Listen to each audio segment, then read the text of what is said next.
नमस्कार विद्यार्थी मित्रांनो, डॉक्टर सुशील स्पॉटलाईट या आपल्या यूट्यूब चॅनलवर तुमचं सर्वांचं स्वागत आहे.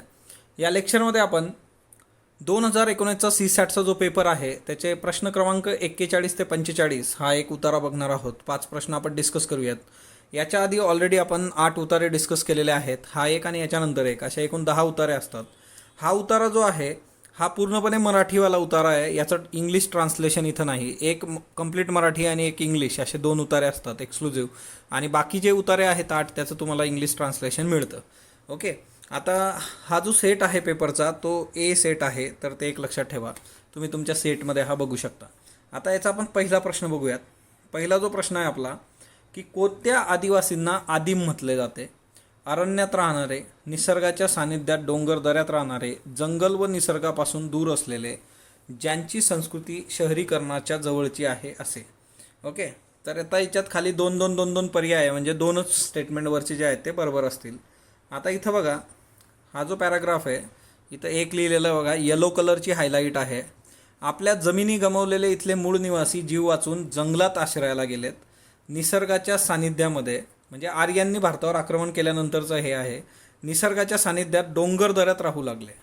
त्यांची जीवनशैली बदलली. खरे तर मूळ जमिनीचे मालक पण त्यांच्या नशिबी वनवास आला, पण ते आहे त्या परिस्थितीशी तडजोड करून जंगलात राहू लागले. या आदिवासींना आदिम असेही म्हटले जाते. म्हणजे बघा, आदिम याच्याशी संबंधित त्यांनी सांगितलं की ते निसर्गाच्या सानिध्यात डोंगर दऱ्यात राहतात, जीवनशैली बदललेली आहे आणि परिस्थितीची तडजोड जंगलात राहणारे आदिवासी जे आहेत ते आदिम आहेत. आता आपण जर आपलं उत्तर बघितलं तर इथं तुम्ही बघा, अरण्यात राहणारे, बरोबर आहे, ते जंगलात राहतात, अरण्यात राहतात. आता बघा, जंगल असेल, वन असेल, तर हे समानार्थी शब्द आहे. निसर्गाच्या सानिध्यात डोंगर दऱ्यात राहणारे, तर बरोबर ते निसर्गाच्या सानिध्यात डोंगर दऱ्यात राहत आहेत. म्हणजे हा जो त्या वरच्या ज्या 4 ओळी आहेत तिच्यात तुम्हाला हे 2 ऑप्शन इथं मिळून जातात, हा ना, की जंगलात आश्रयाला गेले, तिथं तुम्हाला अरण्यात असं दिलेलं आहे. त्याच्यानंतर दुसरा जो तिच्यातला हे आहे की निसर्गाच्या सानिध्यात डोंगर दऱ्यात, हे तर तुम्हाला जसंच तसं तिथं मिळतं. ओके, इथूनच तुमचं काम होऊन जातं. आता इथं बघा तुम्ही, निसर्गाच्या सानिध्यात राहणारे, आता ब तर तुम्हाला जसंच तसं तिथं सापडतं आहे आणि ब तुमच्या 3 हिच्यात पण आहे, हे कट झालं आपलं. त्याच्यानंतर जंगल व निसर्गापासून दूर असलेले क नंबरचा ऑप्शन आहे. तर काय संबंधच येत नाही की ते जंगल आणि निसर्गापासून दूर नाही, ते निसर्गाच्या सानिध्यात आहेत, हा ना, म्हणजे ते जंगलात गेलेत, दूर नाही गेलेले आहेत. त्याच्यामुळे ते अपोजिट स्टेटमेंट आहे. हे स्टेटमेंट चुकीचं आहे. क वालं हे गेलं, तुमचं उत्तर आलं अ आणि ब. चौथ्या याची गरजच नाही आपल्याला. शहरीकरण वगैरे वगैरे काय संबंध नाही. असं पण ज्यांची संस्कृती शहरीकरणाच्या जवळची आहे, जंगलात राहणाऱ्यांची संस्कृती शहरीकरणाच्या जवळची कशी असू शकते? इलॉजिकल आहे. फक्त अ आणि ब. दुसरा बघा, आदिवासींची जीवनशैली भारतीय लोकसंस्कृतीचे वैभव, आदिवासींची जीवनशैली आणि भारतीय लोकसंस्कृतीचे वैभव याचे कारण जोपासल्याचे कारण कुठले? आता बघा, आदिवासींची जी काही जीवनशैली आहे ते भारतीय लोकसंस्कृतीचं वैभव कसं ठरतं? तर आदिवासी लोककलांना जागतिक स्तरावर मिळालेली अमान्यता, अमान्यता आणि अमान्यता असं वापरलं आहे. पिढ्यानपिढ्या अस्तित्वात असलेल्या आपल्या संस्कृतीची जपणूक, प्रतिकूल परिस्थितीही आपल्या मूल्याधारित संस्कृतीचा राखलेला सार्थ अभिमान. ओके, राखलेलं. आता बघा, MPSC हा ना, प्रूफ रिडिंगचा अतिशय म्हणजे बोरबाजा इथं. निसर्गाच्या सानिध्यात राहूनही त्यांच्यातील वर्णभेद, उच्च नीचता भाव गळून न पडणे. आता साधी गोष्ट आहे. आता हा जो 42 नंबरचा प्रश्न आहे, म्हणजे 2 नंबरचा प्रश्न विचारला, तो बघा, निसर्गावर निरतिशय प्रेम करणाऱ्या आदिवासींमध्ये वर्णभेद, म्हणजे आपल्याला हा पॅरा अपेक्षित आहे इथं. वर्णभेद नाही, उच्च नीच नाही. आता तुम्हाला त्या प्रश्नामध्ये दिलेलं आहे की निसर्गाच्या सानिध्यात राहूनही त्यांच्यातील वर्णभेद, उच्च नीचता भावना गळून न पडणे. त्यांच्यात नव्हताच, त्याच्यामुळे हे चुकीचं स्टेटमेंट आहे. ड नंबरचं स्टेटमेंट. मग आता पर्याय याच्यातलं हे ड वाला गेलं, हे गेलं. आता 2च उत्तर राहिले तुमचे. त्याच्यानंतर पुढचं बघा की जंगलाचा राजा संबोधणारा हा समाज निस्वार्थीपणा, प्रामाणिकपणा व मूल्यांची जपणूक करत प्रतिकूल परिस्थितीत आपली संस्कृती टिकून आहे. हे खाली स्टेटमेंट आहे बघा, प्रतिकूल परिस्थितीत टिकून. आदिवासी बोलीभाषा, वेशभूषा, आचार विचार, जीवनव्यवहार, चालीरीती ही त्यांची संस्कृती. त्यांचे सण उत्सव, देवदेवतांचे पूजाविधी, जन्म मरणविधी यातून जीवनव्यवहारांची ओळख होते. पिढ्यानपिढ्या अस्तित्वात असलेली आपली संस्कृती त्यांनी जपली, हे विशेष आहे, हे स्टेटमेंटमध्ये आहे. बोहडा उत्सव, तारपा नृत्य, जागतिक स्तरावर पोहोचलेली वारली चित्रकला. जागतिक स्तरावर पोहोचलेली वारली चित्रकला. अमान्यता नक्कीच नाही आहे, मान्यता आहे जागतिक स्तरावर. त्याच्यामुळे हे जे पहिलं स्टेटमेंट होतं की त्यांना जागतिक स्तरावर आदिवासी लोककलांना अमान्यता, तर हे चुकीचं आहे. त्याच्यामुळे तुमचं ही गेलं आणि उत्तर आलं ब आणि क. पिढ्यानपिढ्या अस्तित्वात असलेल्या आपल्या संस्कृतीचा जो काही आहे सार्थ अभिमान आहे त्यांना, आणि प्रतिकूल परिस्थितीत आपल्या मूल्याधिकारित संस्कृतीचा राखलेला सार्थ अभिमान, हे दोन्ही गोष्टी म्हणजे एक सिंपल आहे ते पर्याय वाचणं आणि ते इलिमिनेट करणं.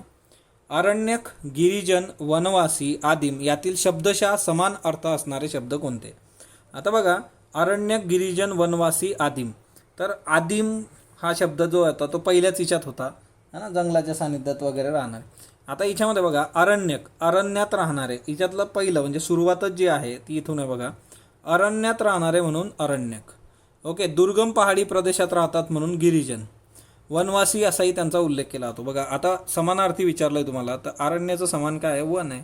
त्यामुळे अरण्यक आणि वनवासी हे त्याचं उत्तर.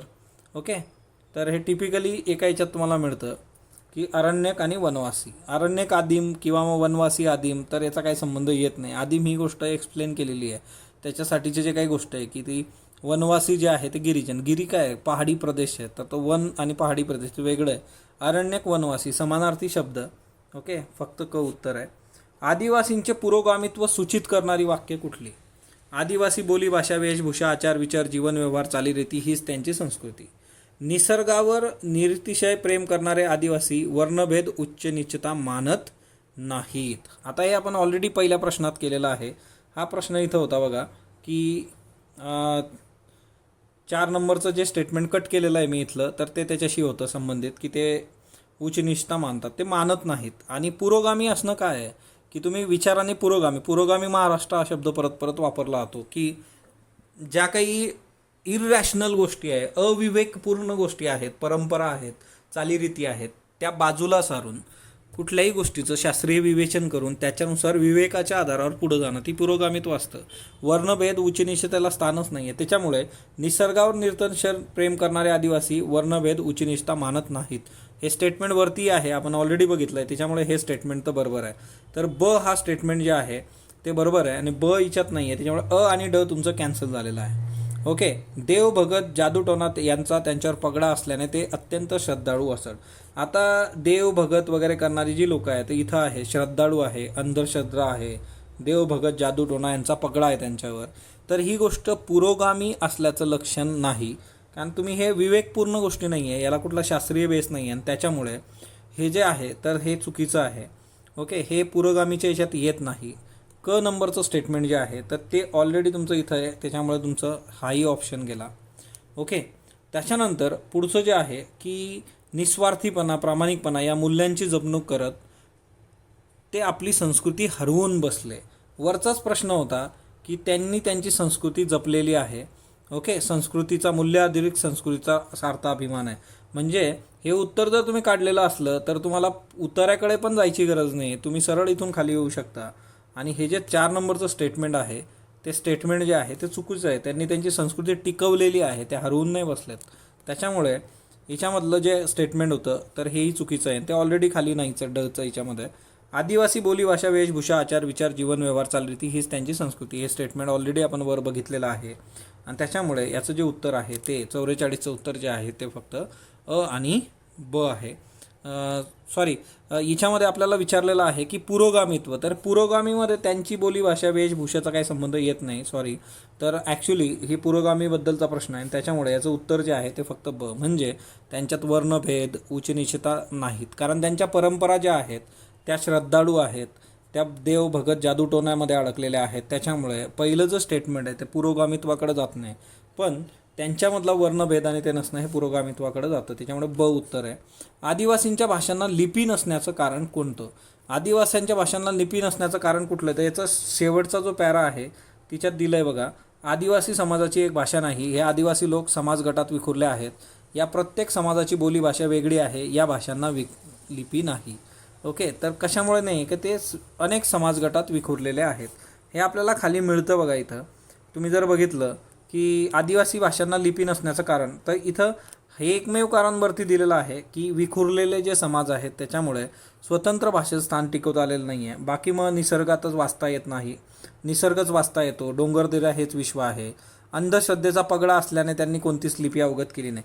तर हे लिपीबद्दलचा जो पॅरा आहे याच्यात असं कुठंही म्हटलेलं नाही आहे, हा ना. त्यांनी सांगितलेलं आहे की याच्यात फक्त एक्झाम्पल्स दिलेले आहेत कुठल्या कुठल्या आदिवासी जमाती आहे वगैरे वगैरे, पण तिच्यामध्ये एकच गोष्ट अनेक समाजगटात विखुरलेले आहेत. त्याच्यामुळे याचं जे उत्तर आहे ते फक्त आणि फक्त क उत्तर आहे, कारण या ज्या 3 स्टेटमेंटचा त्या पर्टिक्युलर भाषेच्या याच्याशी कुठलाही संबंध उतारात दिसत नाही.